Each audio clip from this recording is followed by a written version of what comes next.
Je commencerai par dire, je suis foncièrement contre. Et je me limiterai à dénoncer.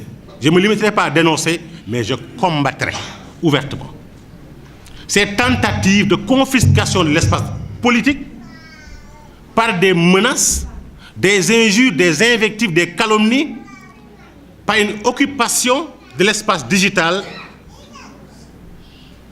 à travers la présence d'hommes et de femmes, oisifs et partisans, parfois.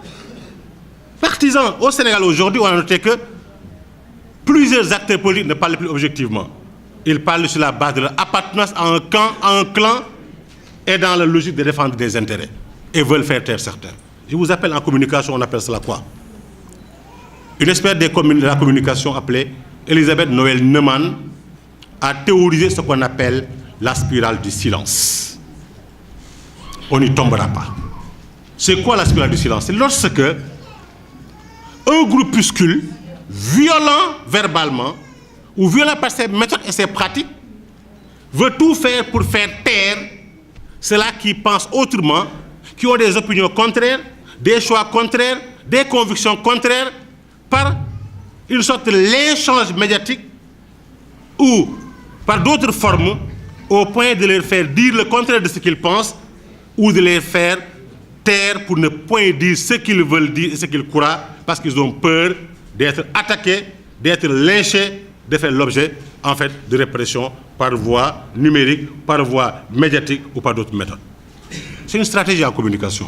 Je n'ai pas fait le journaliste pour rien du tout.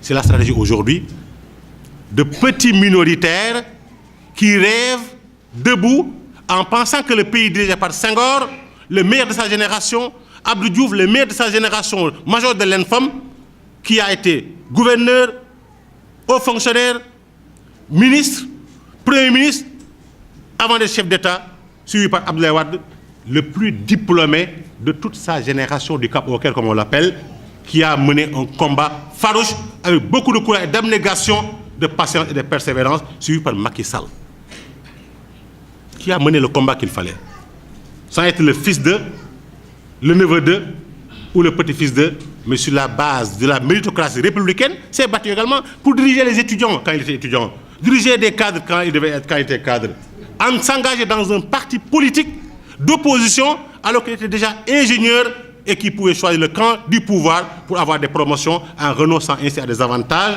et en étant également un de sa génération à avoir connu le parcours que personne de sa génération n'a connu en 8 ans.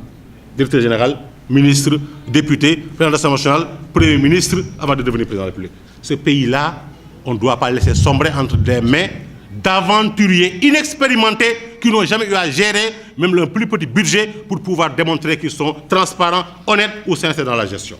C'est très facile d'être